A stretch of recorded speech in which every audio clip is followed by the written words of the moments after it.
Good evening and welcome to a nice drop of port, Auckland FC's finest, fiercest and best podcast so far. We are the only one that we know of. We are back for our second episode tonight. And tonight we've got some very special guests joining us on the show. They are our first guests, so welcome to them. First of all, we have Robbie Feldman, who is a Kiwi working over in Sydney and doing a bit of producing and commentating on the A-League footy over there in Sydney. Sounds like a fantastic job. Also around in the Football Kingz and New Zealand Knights days. Robbie, welcome to the show.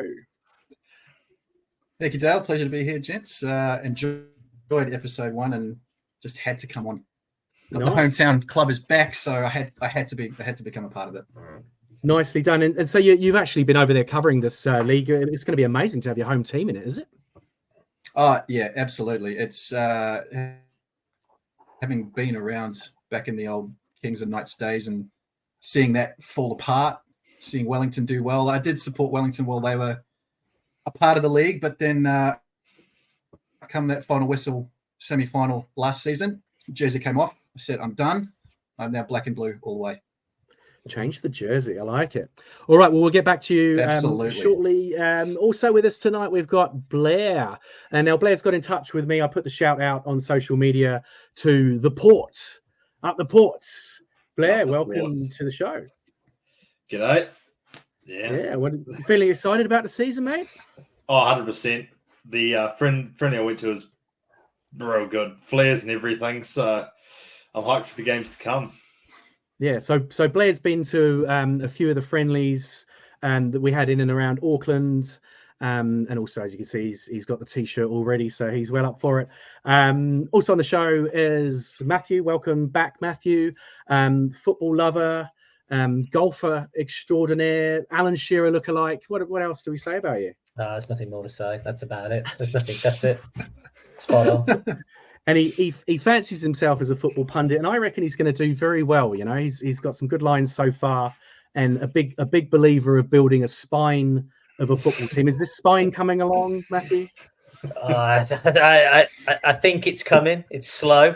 It could be good a lot quicker. I've got my notes ready. So if anyone from the recruitment team of Auckland FC is listening tonight, then they should have their pens ready as well. That's for sure. He's got his notes ready. All good.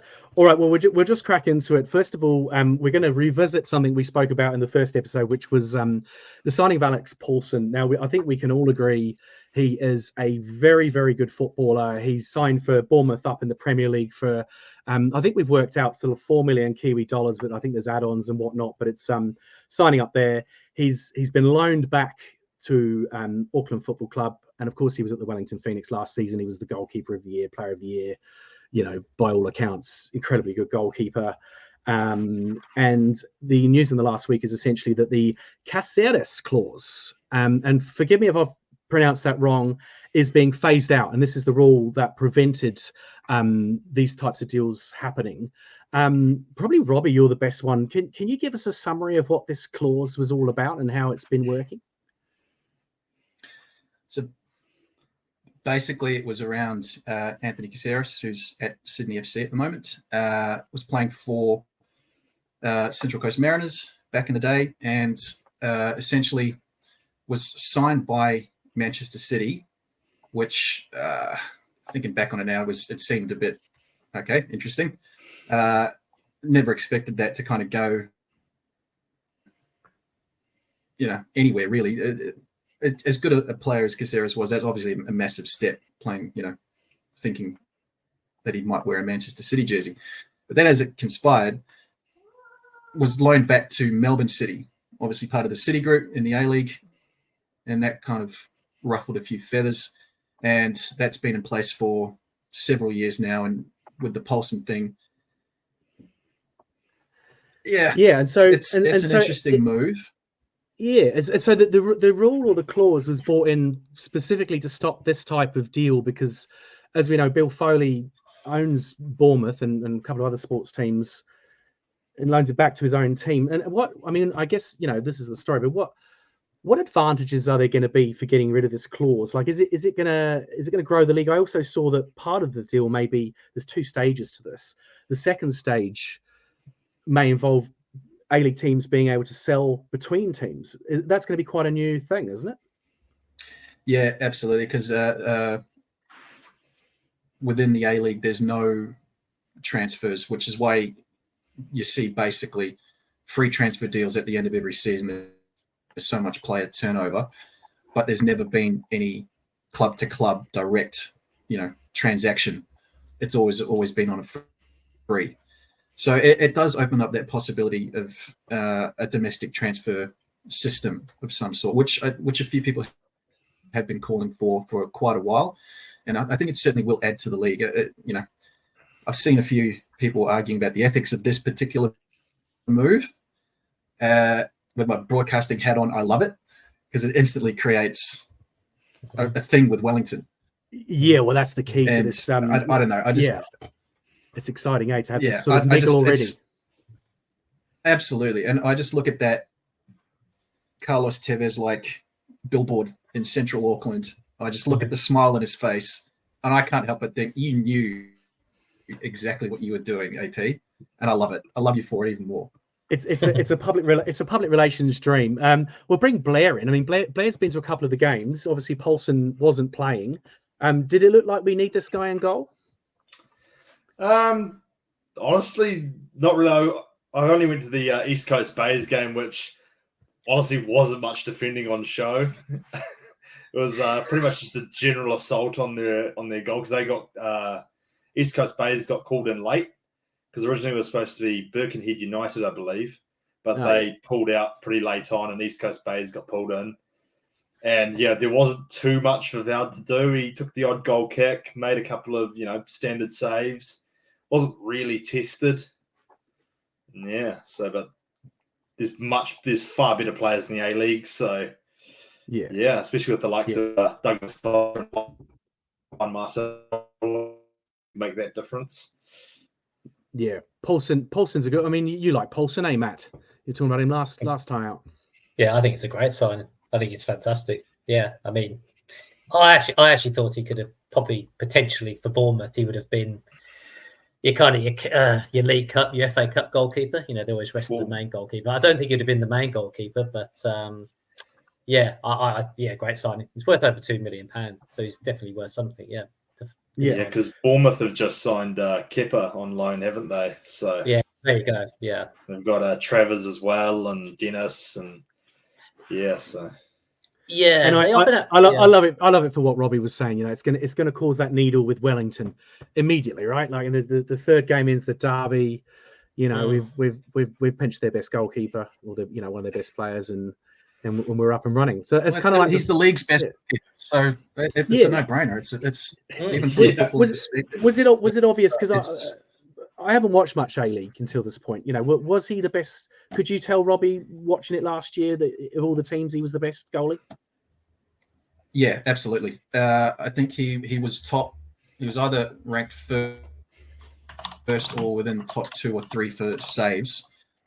He was, I think, equal with the number of penalty saves as well. It was between him and another former Wellington keeper, Philip Curto, who were the best keepers in the league. Paul Izzo obviously had a fantastic back end of the year with his penalty saving heroics. But in terms of consistency, AP was easily the best. And even like I was a junior goalkeeper myself, like 20 years and 30 kilos ago. But even just watching him, the way he plays, he's so pretty to watch as a goalkeeper. Like the movement, the way he plays, he's comfortable with the ball at his feet. So absolutely fits into the way that Corica wants to play. Steve Corica is the coach. So it ticks every box for me, this move. And I'm happy he's back in the A-League because I think he just needs that one more consistent year before he can really crack it overseas. I as much as I do agree with you, Matt, I reckon he's easily capable of being Bournemouth's number 2. I think particularly with A-League players and A-League young starlets, we as Australia and New Zealand are far too eager to just go one good season, go. Give them another year. It's a good quality league. If he can put together another solid 30-game campaign like he did at the Phoenix last season, then there's no doubt then that he can make it overseas. And look, he's a goalkeeper, so he's got at least another 20 years potentially professionally. So there's no rush for him to go. Give him another year in the A-League. That's right. Just give him another. And we're obviously going to benefit from this. I mean, it makes me feel excited about the team that I've got a good goalkeeper. I mean, I've played a lot of indoor football down the years, and if I turn up and I know there's a lad in goal that's good, I'm like, we're going to have a good game tonight. And if I look at him and he's one of those guys that's total rubbish, I'm like, so it's gonna give that team so much confidence to play. And so we've got Paulson in. The most recent signing that we should probably talk about is Nando Pinnaker. And if we can't make a good song about Nando on the terraces, Blair, I mean, have you guys at the port come up with a good song about Nando yet? Well, the signing's still pretty cheeky Nando new, and none of the boys have really gotten together since the Chamberlain. So I'm sure one of the boys is working on it now. Yeah, working on it. I love these guys. They're like working on songs and kind of hoping one or two of them stick, and you can spread it around the ground. They're sticking. We were singing them all at the East Coast Bays game. We were singing about Jake Brimmer, and he wasn't even there. Brilliant. Best way of doing it. I like it. I'm loving the enthusiasm. So Pinnaker, I mean, what do we know about this guy? He obviously played for the All Whites today against the USA. So he's an all white quality player. Good performance. Was that Pochettino's first game? No, he was just announced as coach. He was he was announced about half an hour before. So a bit too soon to get the Pochettino magic going. I'm a Spurs fan. I still in love with Pochettino. He can move in and live in here instead of me. He's that important to me, Pochettino. Have my wife, have my children. He's gonna love that. All of it, whatever he wants. That's going to really help. Big plus for him. And so Nando is a defender, isn't he? Who knows much about Nando? Centre back. 6'4", very physical presence. And I'm just looking at some of his numbers from the last Irish season, and he's in the top 20% for accurate long balls per 90. Top 10% for touches in opposition box. So expect him to get the ball forward. Top 13% for tackles won.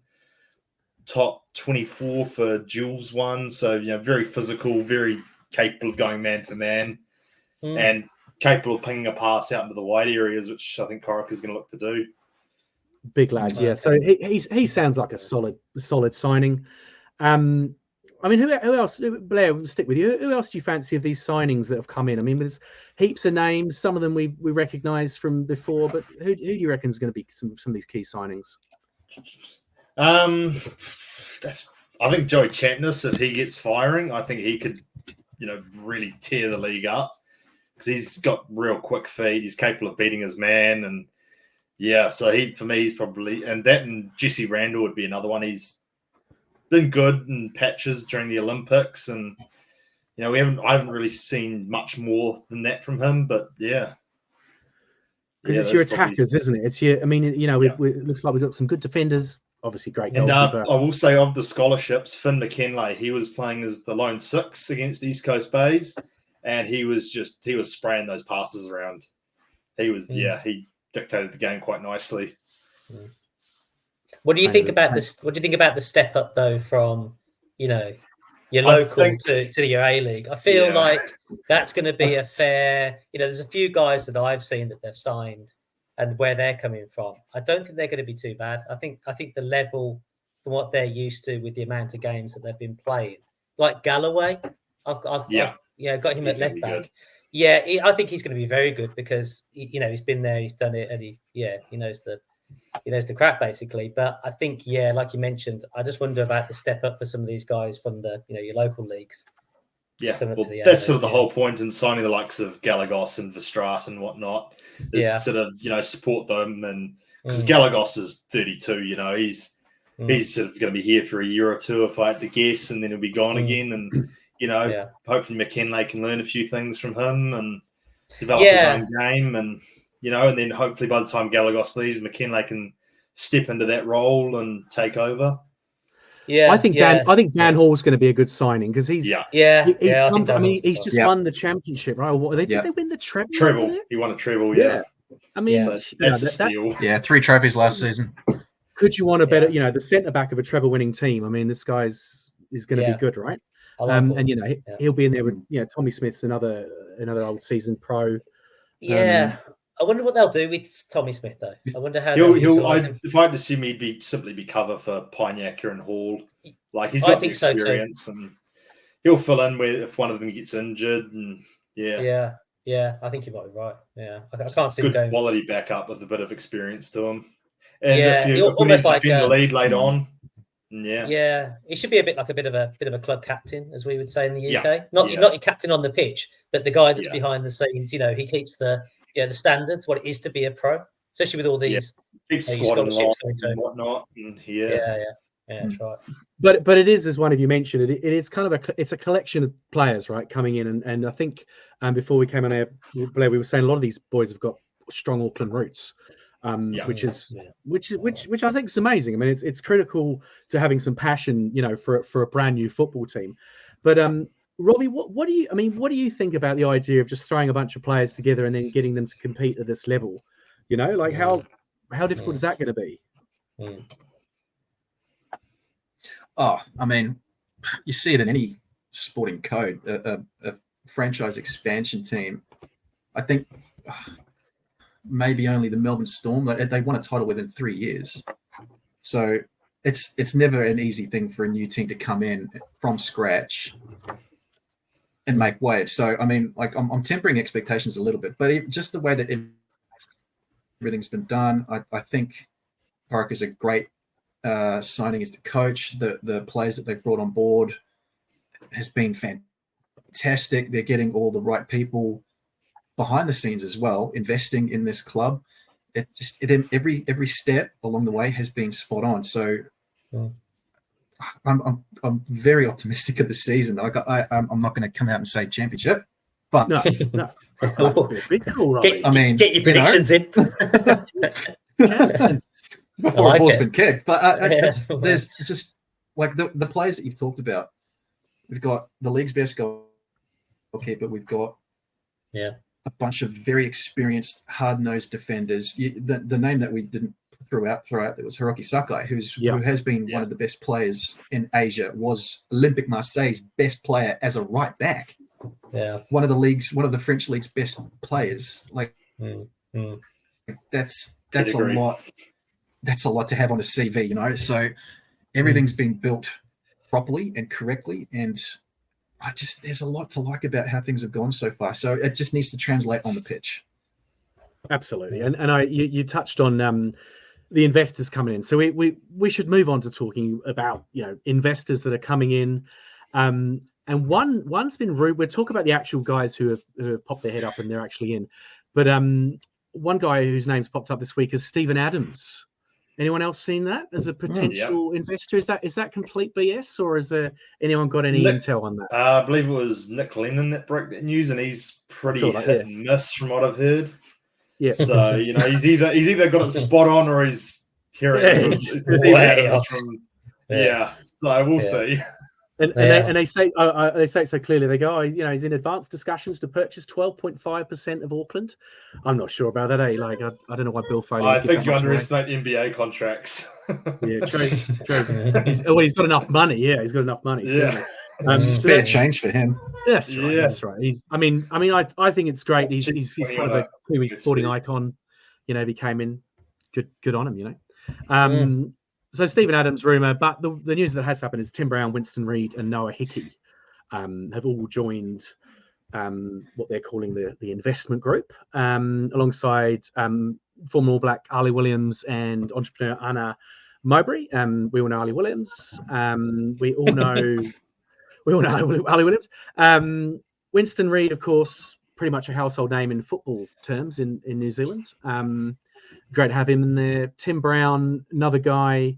From my perspective, he's not only a great football guy. He's a great business head. Like he's obviously founded the Allbirds shoe company.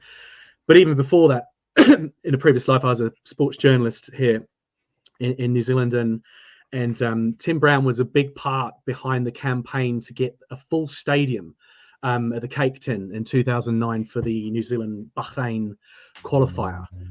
So he and a few other senior players did a lot of work, and I was lucky enough to be doing a story on him and sort of watched him in action. So I'm sort of well impressed with Tim.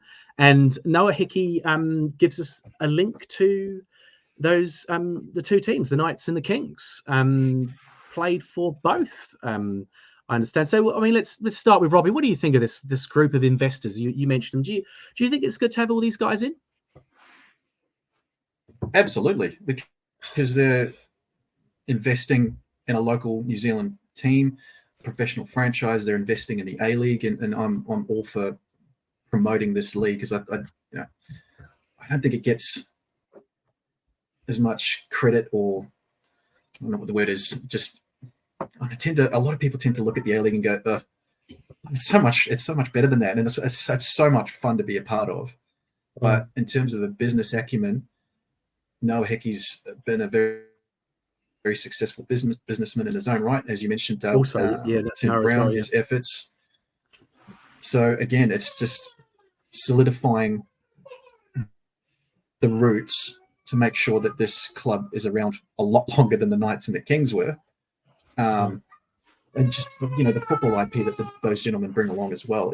It's awesome. Absolutely. Yeah, it's going to be great to have them involved. And, I mean, it feels, from a PR perspective, we're linking to sort of some of the greats of the game.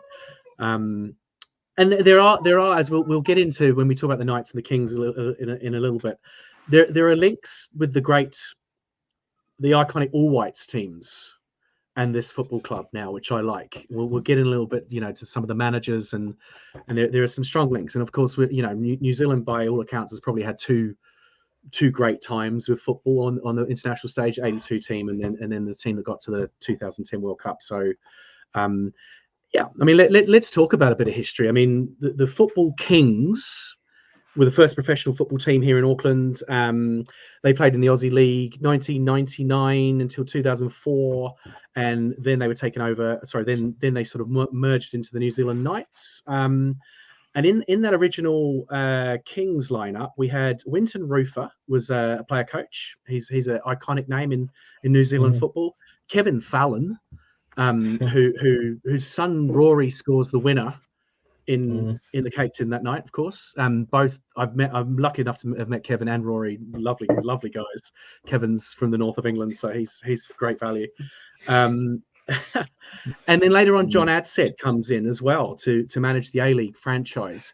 I'm literally, I wasn't here. I wasn't around in those days. Came a little bit after. But I know I'll go back to Robbie. Robbie, you were around. Can you summarise? I mean, what was that team like, especially the one that sort of started in the A-League? Oh, cast your mind back 20 years. I'll start with the Kings. It was awesome to be a part of that. Just as a football kid growing up in New Zealand, we didn't really kind of have that representation on a professional level.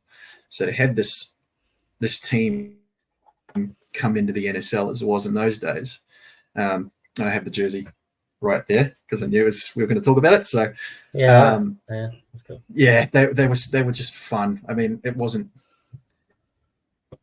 successful, but it was certainly never dull. I don't know. Just there were times I remember a couple of TV ads that the Kings put out. They signed this South American goalkeeper Julio Coelho, and the TV ad was him saving a dog that was jumping out of a burning building. Obviously, with a big crowd around him, they all started cheering because he catches the dog, but then he gets caught up in this, surrounded by adoring fans, and he punts the dog. It's probably not exactly PC in these days. I think the ad's still on YouTube somewhere, so it's worth a look. But it was just stuff like that, and there were some fantastic players in those Kings days. Patricio Almendra was my favourite player back in that day. He wore number 8 Chilean, took the penalties, the South American flair. He got hacked to pieces every every time they play. But just because, it's that tough physical Australian league, they probably weren't as used to having those, the South American quick feet. Harry Nata, just so many awesome names. New Zealand names too back in those days. And I remember even as well, there was a time the Kingz had collectively the oldest front line possibly ever assembled in Australian football history. I think there was Winton, who would have been mid to late 30s. There was John Markovsky, a very famous Australian striker who would have been mid to late 30s. And I think it was a Dutchman, John Lammers, who was like 38, 39 as well. So that's over 100 years of football just with 3 players. Holy smokes. So, yeah, it was entertaining times back in those days. And then when it transitioned into the Knights, A-League started up, properly professional competition. They wanted to get away, Australian football wanted to get away from the ethnic sort of background clubs that the NSL were, because there had been a lot of crowd trouble. Particularly in the back end of the 90s. So the A-League starts up. We have New Zealand's professional team, the Knights, awesome again, but it never really took off, and signed a lot of Englishmen, journeyman players. Again, never a dull moment, but a lot of it was very losing. So right. So I'll move on to everybody else. But Blair, sorry, Robbie, do you feel like this time feels different? Because you're probably the only one that can judge. Yeah, absolutely. Like I said, everything has been done from day one. Has been done in my eyes properly, because the first signing were local kids. If which absolutely struck the right tone with me. If the first signing, the first player named for Auckland FC was a big overseas marquee, I just don't, it just kind of, it's not in it for the long haul. But here you're building roots properly with young scholarship Kiwi players, and from then everything's flowed on properly. Fair. Yeah, it does feel a bit. I mean, Blair. You've been to some of these games. Is that the feeling you're getting, that like this, anyone that was around in those days might say this time's a bit different? We're a different approach this time. We've already got this sort of fan base that seems slightly connected to this team. Yeah, well, I think even the investors they brought in sort of shows, because to me that looks to me the plan post Foley maybe is to slowly sell off bits of the club to professional New Zealand athletes who are, who know sports and whatnot, and are going to be able to keep this thing afloat. And that just shows promise. It's quite smart, actually, isn't it? Having some generals in there, so you're not the only guy sort of that's responsible. What do you reckon to this, Matt? Yeah, I just try to take it back to like my football team. There's nothing like having somebody that's from your local area playing for your local team. It's something you can just, you want to be that person. So that person's almost, you're almost living through that person when they're on the pitch playing for the team that you support, or they're the team. I mean, this would be a bit tough. They probably wouldn't support, because being a new team, but being an Auckland person, being on the pitch is just, and also it just makes a lot of sense. They've obviously brought in quite a few kind of scholarship guys. They can make 1 or 2 of them work. 2 or 3 of them work, and it's going to make it a hell of a lot easier when it comes to the recruitment as well, because you don't really want to plug all the gaps with overseas. I'm not even sure about the rules. I don't know. I guess you can't have a whole team full of international players. Is there like a homegrown rule or something like that? 5, is it? Yeah, 5 visa slots. And 5 visa slots. Yeah. You're allowed 2 marquees outside of the salary cap. Yeah, sure. Okay, yeah, I should probably look at that. So but my point just goes back to I just think Auckland people want to see people running out there that are from Auckland. They represent them. Yeah. It's about the connection, isn't it? It's about the connection for the fans. We want the kids in the schools in Auckland to be wearing an Auckland jersey, dreaming of being whoever the Auckland centre forward ends up being. Because at the moment, my kids are the lads at school. They all want to be Cristiano Ronaldo. I'm like, this guy's finished. Like, what are they talking about? He will be eventually. But it brings me on to sort of this point. We've got this, this city, this large city in Auckland. There's a lot of people from all over the world live here, And from my experiences, there's a lot of love for football in this city. I think we're one of the world's largest populated cities without having a professional football team. I mean, and we sort of mulled it over last time. You know, how quickly do we think? Because this club's going to stand by whether they can start to get people in the gate, right, to kind of follow this club. I mean, Matt, what do you think? We both lived through 17 years living in Auckland with no professional football team. You know, we've got the Wars going on, you know, playing rugby league, and we've got the Blues, which, oh, gosh, you know, I mean, they've been irrelevant for a long time, but they did well this year. Yeah. And it's like, you know, I know everyone likes playing football, talking about football, but can you see people religiously going to watch this football team and through thick and thin? Like, how Auckland is going to? We're so fickle as a city. Yeah. How are we going to take this? Yeah, I think you've got to look a little bit different. I just think I mean, again, it goes back to my football team who have been in the doldrums for a long time, and the people that have taken over them, they're American guys, but all they keep talking about is improving the product. If the product is good on the pitch, then the people are going to come. And it's not just the product on the pitch as well. Again, there's a lot of old school guys that support my football team that are not for it, but it's also the stuff going in and around the football pitch as well, going in and around the ground, you know, making it they know that the more money that can be spent at the ground on the merchandise or, you know, the food and the drinks and the entertainment and everything like that, if you can make the whole thing a product, and I think that's where things are going as well. I just don't think, you know, there's a lot of football teams in the UK that are going to struggle with that, you know, little grounds. They might be Premier League teams now, but they've got no much for expansion. But that's what I think they should really be looking to do. The football is the football, but what goes in and around it, I think that gives it a lot of stickability, I suppose, is the word. Get people coming back for the next time. Yeah. Yeah, it's for everyone that's Matt's football team is Birmingham City, by the way. Yeah, God, I've not got I've got 30 minutes for that. Why in the league? If anyone's ever heard of them, they're close to Aston Villa, I think, geographically, and you know. Don't mention those. They're up the road. Yeah. It's a good point, yeah, and you know, Matt and I are both from the UK and both followed our football teams around, and gosh, in England, like, football is tribal, and it's, you know, in and around the ground, it's not as safe as it could be potentially, and you know, it's a little bit dicey. Kind of, I've been on a bus going to an away game in the Premier League and had a brick comes through the window, and I think that was Birmingham, wasn't it? I think it was Birmingham City away. Spurs, Birmingham. That's a warm welcome from us. That's welcome to Birmingham. Funny you know that, Matt. Huh? Yeah. A pile of bricks back there, isn't there? There's no brick. Yeah, there's no brick. They've taken all the brick walls down Birmingham now. It's all plastic netted and everything. Yeah.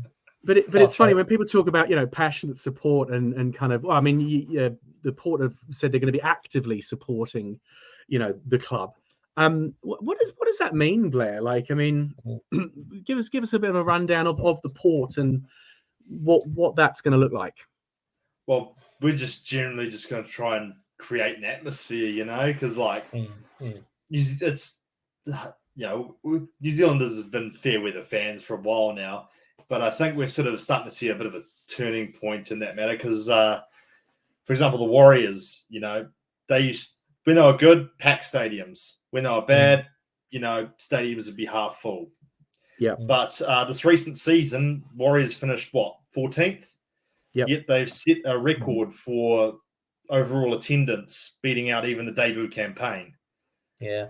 You know, that shows that, you know, people are willing to go to these games if, you know, if you can afford it and if you can sort of, you know, enjoy the experience. And hopefully people can, you know, get involved and not just the porters singing, that, you know, and just create that good atmosphere around the ground. And like, it would help if we could smash the Raw first day. And yeah, it'd be wonderful to start with a victory. I think it will get us off to a great start. And so, you know, the Port. Tell us a little bit, Blair, about the origins of this. I mean, I was trying to get it out of you before we went on, and you know, was it a couple of guys, or was it a sort of collection of people who met online, or did you meet in person? And how did you decide all this, that you were going to be the Port and down there in Section 22? And how did it come about? Yeah, I don't know sort of the finer details, but from my understanding, it was sort of half a dozen guys that got together, opened up the Facebook group, and people just flooded in, you know. And so the club must have got in contact with them, and I assume they arranged Bay 22 for them, and yeah. It's great, and there is what I've loved seeing is there's already a connection. The port, and there may well be other little groups who pop up, but the club itself has embraced the port, as you said, give you a little section, but also there was a gathering in downtown Auckland where I believe the club sent the players and maybe manager down to meet some of the port. Did you get along to that one, Blair? Yep, I was down there. They had Steve Corica, Danny Hay, the CEO, the sporting director, Tommy Smith, Jake Brimmer, and Cameron Howison at that event, I believe it was. Yeah. And they fielded some questions from us, and we worked the room and had a yarn with us all, and spoke about a few things. They told us about sort of the recruitment process and whatnot, and how the games they played over in Egypt against Tunisia and Egypt. They were there, scouting out talent and whatnot. They approached, as many Kiwis as they could to, see who was interested and whatnot. And according to Tommy Smith and the sporting director, there was some interest from Chris Wood. I was going to say, did we ask Chris Wood? He's a scoop. Chris Wood was asked. He was interested, but he felt he still had a bit in the Prem. And he's shown that he's 2 goals in 3 games already. Fair enough. Yeah. Maybe next season. He's been at his loan ends then. I was looking, because Burnley got rid of him, and and he thought he was finished, and he went on and did well at Newcastle. Well, he didn't do well at Newcastle. Well, that was more. I think that was more of a buying from the rivals kind of thing. They just had the Saudi takeover, and last thing you want is the guys you're fighting against relegation with to have a bag 8 goals in the second half of the season. Yeah. And so they sort of gave you a little bit of an insight into recruitment policy. We've seen it with all these Kiwi lads signed. But they sort of talking about tactics or any of that sort of thing? There wasn't any specific talk about tactics, just generally want to be, very open and attacking and, play good football basically.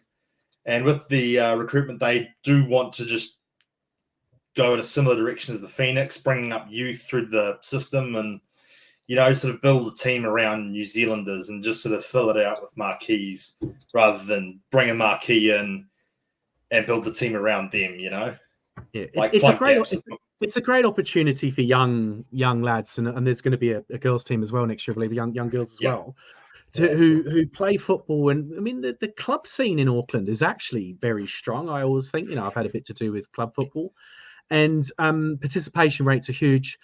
And I always thought, geez, but there's nowhere for them to go. If we do get a good sort of diamond in the rough, are they going to move to Australia at sort of 15, 14? Whereas now Auckland FC can get them into the pipeline and get on with it. Now, Robbie, does that happen a lot at the A League? They sort of take these kids young from the local areas. Is there a bit of a scene of that sort of thing?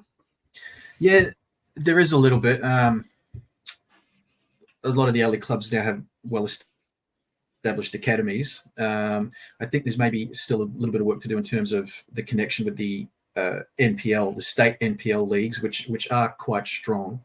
I'm not sure how much coverage New Zealand gets of the Australia Cup, for example, but that's where you get to see the professional A League sides up against state teams, state club teams, which is very much where the trouble side of it comes in. And we've seen a few upsets already in this tournament, and there have been some classic upsets in years past. So I think there's still a bit of work to do to kind of get those aligned, and there's a lot of talk about a national second tier in Australia to kind of eventually get to promotion relegation, which is a whole other can of worms.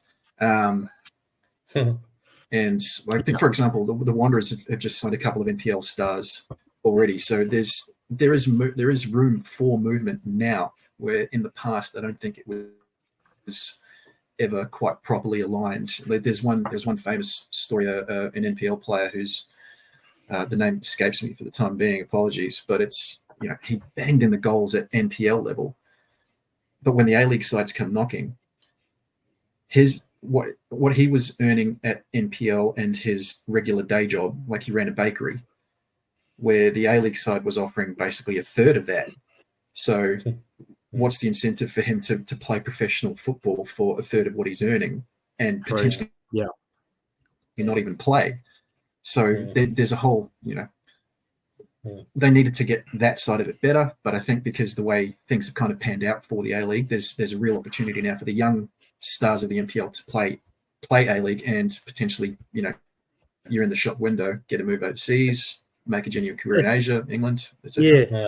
It's a good point about the money, isn't it? Because you can't get the young players in unless there's a sort of bit of a budget for it. Otherwise, they've got to go and get a job, right? Yeah, that's something I hadn't sort of thought of. And so I mean, just sticking with the Port. How do you see this panning out with the Port? And are you guys going to go away? Are you going to go and travel on a plane somewhere and watch Auckland play away? Well, I hope so. You come to Sydney. Yeah, so I'm fine. Yeah.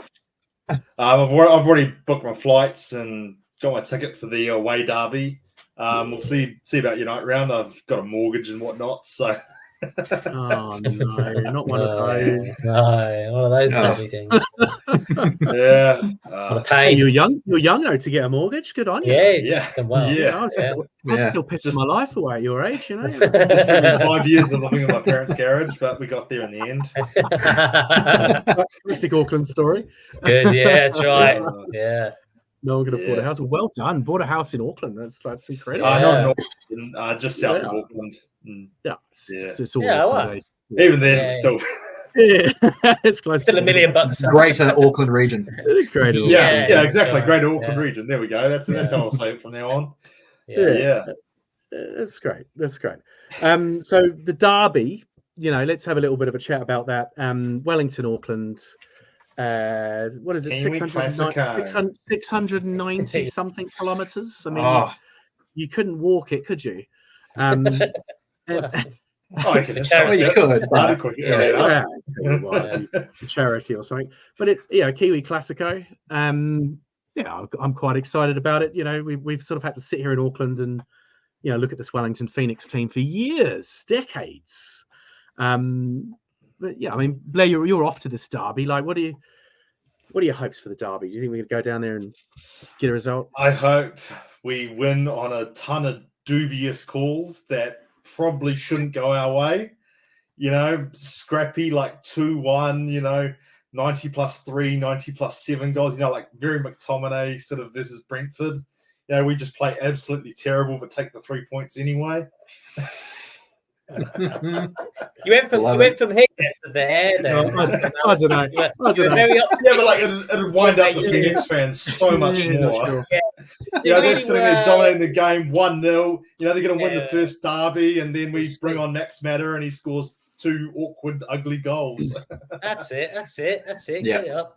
I like the enthusiasm for the derby, but Matt and I did discuss this last time. It's a big distance between the two cities, and like I've lived in this country 17. I've lived in this country 17 years, right? And I fly to Wellington now and again for work, and I'm never on that plane thinking, "Geez, I hate these bastards from Wellington." Like I hate them. Like whereas in the football in England, if you're playing the derby, oh my goodness, it's like pure tribal. Oh, it's not great sometimes, and it's like I mean, but it feels like I was worried it would feel a bit too manufactured, this derby business, but I kind of think it's like everything in New Zealand, like it's a bit unique, like our derby match is 694 kilometers away. So what, it's all good. Do the derbies get much traction over there, Robbie? Like in Sydney, you've got obviously the Sydney derby, and Melbourne. I heard it's a bit tasty. The Sydney one's tasty. Melbourne derbies, the Sydney one's buckets fantastic. of hatred of Melbourne. Yeah, man. Oh yeah, yes. As an employee of the official broadcaster, I have no comment on that. No, the derbies. The matches have a certain spice to them, do they? The derbies. Yeah. Oh, absolutely. Look, mate, some of the stories of past derbies, like Vedran Janjetovic used to play for both Wanderers and City. When he crossed from east to west, there was one match was halted because I think it was the Sydney fans were throwing rubber snakes at him in the goal, and they were just caught on top of the goal net, so that had to stop the game. And love it. Love it. Oh, Love and all I that. remember there was one pre-season I went to Sydney FC to film some stuff, and in the dressing room there was still an old Sydney FC poster with Vedran Janetovic there, but his face had been scratched out. Like, So the derbies are fantastic, and if there's one thing I can tell you with the A League, everything is a derby. Perth versus Wellington. It's the distance derby. It's the distance derby. I remember. Like, yeah. People do this to wind me up specifically. I'm like, it's not a freaking derby. Just stop it. It's international waters. It can't be a derby. But even this Auckland Wellington thing, I'm struggling to call it a derby because it's not close by. There's no geographical needle. It's a national derby. For Australia, for Australia and New Zealand, everyone knows everyone in New Zealand. So it's I got family down Wellington, you know. Yeah. That's right. You're not going to turn on them, are you, Blair? It's like when I first moved to Sydney, they were like, "Oh, you're from New Zealand. Do you know so and so?" And I'm like, "Well, mate, just because I'm from New Zealand, why do you think I know?" But then it struck me actually. But the answer was, I do know it. Yeah, sure. Yeah, exactly. Yeah. Oh God. Yeah, I think it's 3 degrees of separation in New Zealand, not 6. Oh yeah, two sometimes. 2 degrees. Yeah. It's well, that's why they started the cell phone company. 2 degrees. They reckon it's more like 2 degrees there. But yeah, we're excited about the derby. First game, we're only 38 days to kick off today. There we go. I'll put my little ticker up again. 38 days to kick off. That one's against the Brisbane Roar. I don't know. Like I'm going to go. Blair will be there. Matt will probably come along. Robbie, you'll be watching it. Like, geez, I mean, what's going to happen on day one? Like, I mean, we're going to get a full house. First of all, do you think we can fill this Mount Smart Stadium? Yeah, I reckon it's going to be full. Kiwis love an opening game with a new team. They'll get behind it at least for game one, and yeah. And I'm in that south stand as well. It's got no cover on it down that end. There's no cover at all. Like we were talking about this last week. It's going to get hot. It's going to get wet. It's going to have all the things, eh? Sorry, us gingers will stick together. I'll have my sunscreen. There you go. We'll have a little ginger club going on down there. What else do we want to? I wanted to talk about one matter as well. I mean, that's he's kind of like what because we mentioned. We're glad Auckland didn't get one of these marquee signings. But I mean, we take someone like that, wouldn't we, Matt? Oh yeah. Of course. I mean, I love a name. I love a big name. I love a name. Exactly. That's right. I don't even know how old is he. Is he mid to late 30s? 37, 36. Yeah. 37. Yeah. I mean, as we talked earlier, the position he's going to play and what he's going to he'll do it with his eyes closed almost. The way they're going to ask him the way to play, what he can do, what he's going to bring. Again, goes back to the professionalism as well. What you expect it to be a pro footballer on the pitch, raises standards across the team. I would expect as well. But if I was going to sign someone of that age, he would be the type of player I'd be looking at for the position he's going to play. Yeah.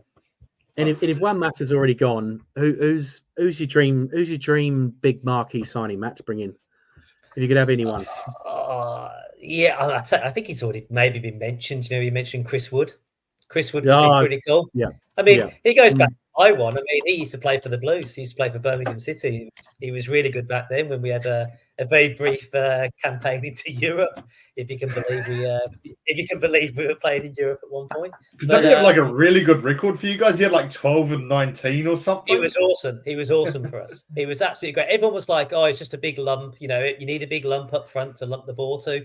But he was so much more than that. You could tell. I think he's gone through a lot of loans. I think he was almost second or third club that he got loaned to. But every time he went somewhere, he got better and better. But yeah, to answer your question, Chris Wood would be great because it answers so many. It appeals to so many points. Local lad, fantastic player. He would score so many goals in the A League.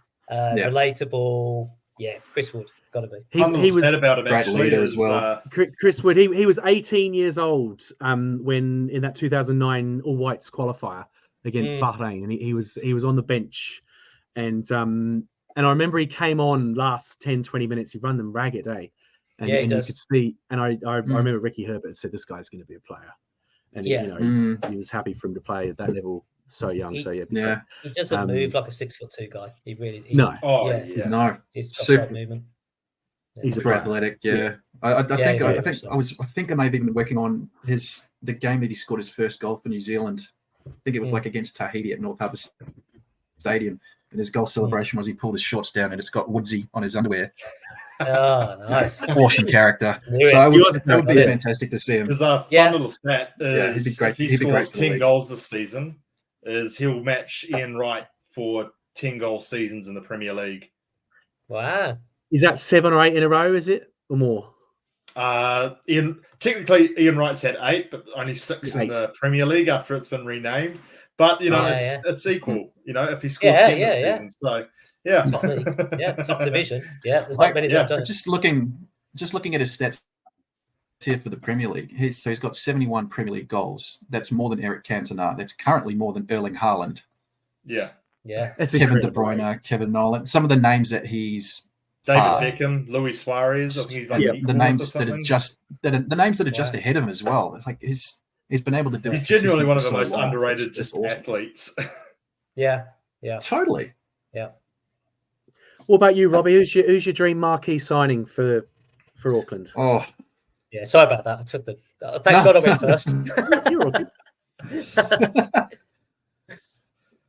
I mean, well, it's hard to think of one. Like Woodsy would be great from a local perspective, but I mean, there's too many out there. Like, no, I mean, realistic marquee. I don't know. We got to look at those players, This- that this- are late career. I think Matt mentioned Jamie Vardy Yeah. earlier. Mm. That's a good He'd be shout. cool. You know, It'd be cool. that's a good I think shout. I've got one. Yeah. Who you got, Blair? I was having a scroll through the free agent list on Transfermarkt. Sergio Which I was just about to do as well. Sergio Ramos. Sergio Ramos. Sergio Ramos. Break a few Oh, strikers, wow. you know how it is. Who else is on that Yeah. list? Who else is on that list? Anyone good? What I quite liked was Thom Hay, Dutch Indonesian. He recently declared for Indonesia. He's one of the better DMs in Eredivisie, and he's currently somehow still free at the moment. He was linked with, I think, Red Bull Salzburg at one point. You got Krakowiak, Davy Klaassen, Dele Alli, though I think he's training over at Everton, if I'm not mistaken. Dele Alli. Whoa, that'd be a big one. Yeah, there you go, Dale. I'll get you down there. See Dele. Yeah, Alli. Man of Glass, Anthony Martial, Oh yeah, that guy. Oh, Sam Ben It Yedder. was interesting. Yes, few floating Yeah, but around. it's interesting. I mean, you wouldn't imagine Juan Mata would want to come down here, but he's doing it. You know, Yeah, I actually got a lot of respect for him. You know, because they're all going over to Saudi. yeah, And, cashing in. You know, this is. I would imagine it's a fairly, hard league to get to get going in for someone like Juan Mata. You know, it's probably a different pace, a bit more scrappy. yeah. I mean, I think the way that the league kind of sells itself to these kind of marquees, it's about trying to build a legacy, trying to improve the brand of the league overseas.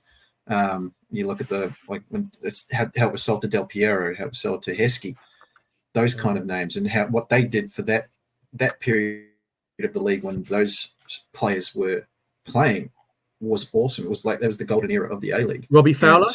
The as well. names that are coming in now, Robbie Yeah. Fowler, exactly. He was Yeah, there, right? correct. So with Douglas Costa, who is a fantastic signing for the league, but Juan Mata. Yeah. Oh, this And we're going this to have season's going to be quite special.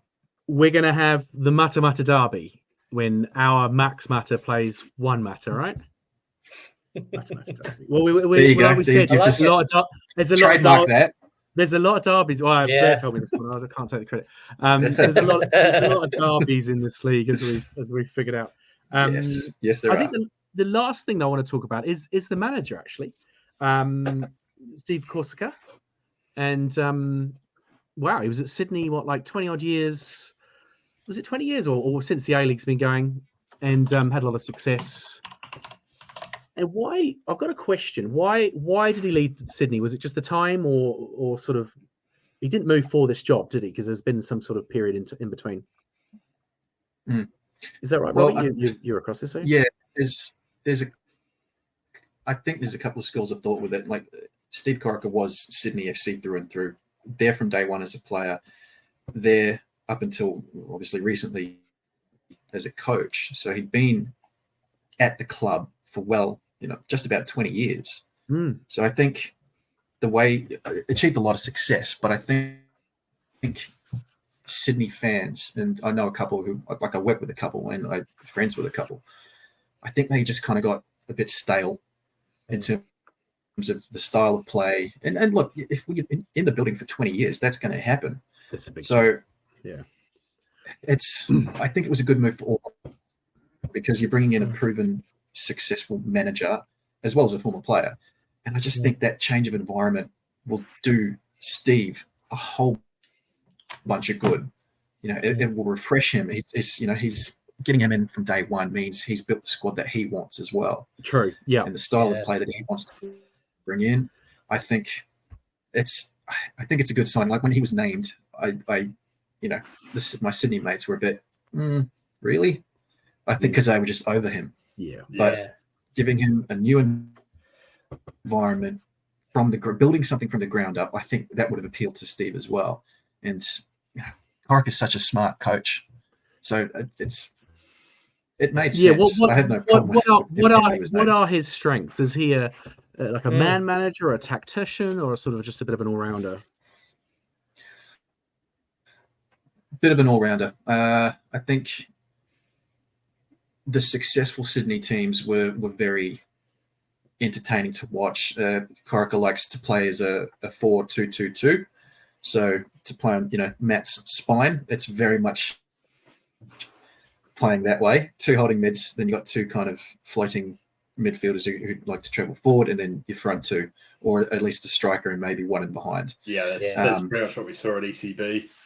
That's it. Yeah, common way of playing nowadays. So it's I think where he maybe got stuck a little bit with Sydney was just a bit of inflexibility in looking to change things, but it was very much the same thing over a long period of time. But I think for a new club, great place for him to start. Yeah, I mean, look, he's proven winner. You can't go wrong, I guess, for starting with somebody like Steve. Yeah. Well, we'll see. I guess we'll see how it goes. And did you meet Steve down at the night of the Chamberlain, Blair? Was he down there with the squad? Yep. Yeah, he was down there. I was surprised how short he was. He's not particularly big, which surprised me. They're always short in real life, eh? Nice. Yeah. So I didn't know I was walking past him when I sort of looked like he was blocking the way, like typical Australian. And I did nudge past him, and then he looked at me and was like, "Oh shit, that's Steve Coric." But they talked about his hiring process. They apparently had it down to 7 managers. They wanted sort of a winner. 2 of them had A-League trophies to their names, and they didn't say who. But apparently the sporting director, who we have now at Auckland FC, used to work with them. So that's sort of how we ended up with Coric, and I'm not going to complain. From what I've seen so far, it looks good.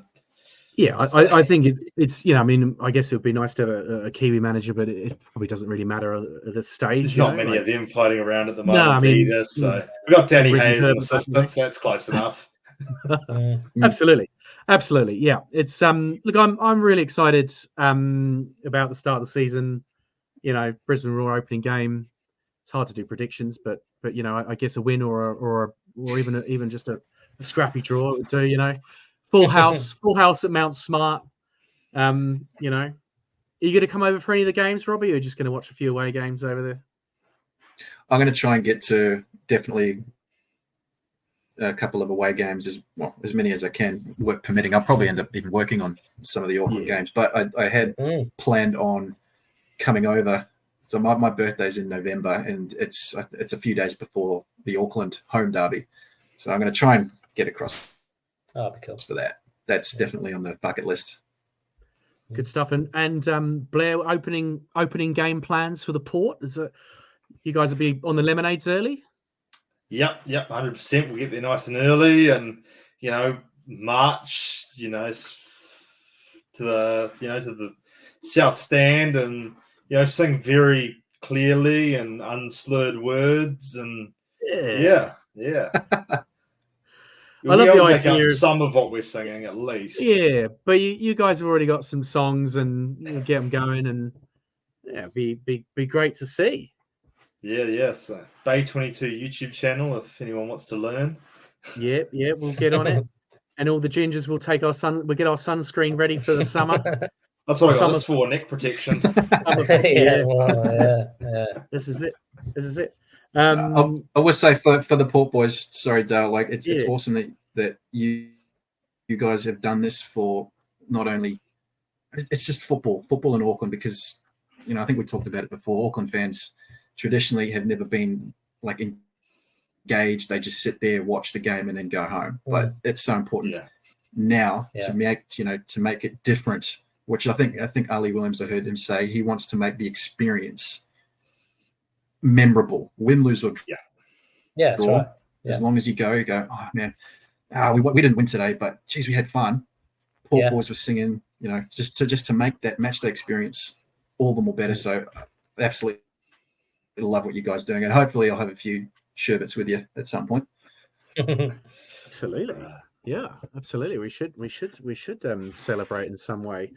I think an atmosphere at a football ground, and like Matt and I were saying, we watch football up in the UK, and it's the hairs stand up on the back of your neck, when you're in a big game, and you look around the stadium and you can just feel the tension, or you can just the noise reverberates round. Like it'll be the only time I've ever been in a stadium in this country that's happened was in the Cape Town in 2009, and it was incredible to see a New Zealand crowd just absolutely intensely behind the football. So this is going to be great. We're finally getting our own team. It's going to be wonderful. So let's get in behind them and do as much as we can to spread the word around this team. What are they saying in Sydney about the Auckland team? Are they taking us seriously, Robbie? Well, I mean, I'm not sure how to answer that. It's because like obviously with where I work and my workmates, they're giving me stick about it. Yeah, but you won't know until you know. I think it's just important that we get out there and give a good account of ourselves as an Auckland team. Yeah. Ask me that question maybe a couple of games into the season. I'll be able to tell you. Game 2, Sydney FC at home. So. Game 2, Sydney FC. Diego Costa. It's the Corica Cup. It's the Corica Cup. It's the Corica Derby. The Corica Derby. Anything these days. Yeah. Distance Derby, Corica Derby, Matamata Derby, Kiwi Classico. Melbourne could be the coffee derby. Like who's got the best coffee? All that carry on. When Canberra United joins, it'll be the new expansion derby. Yeah, that's right.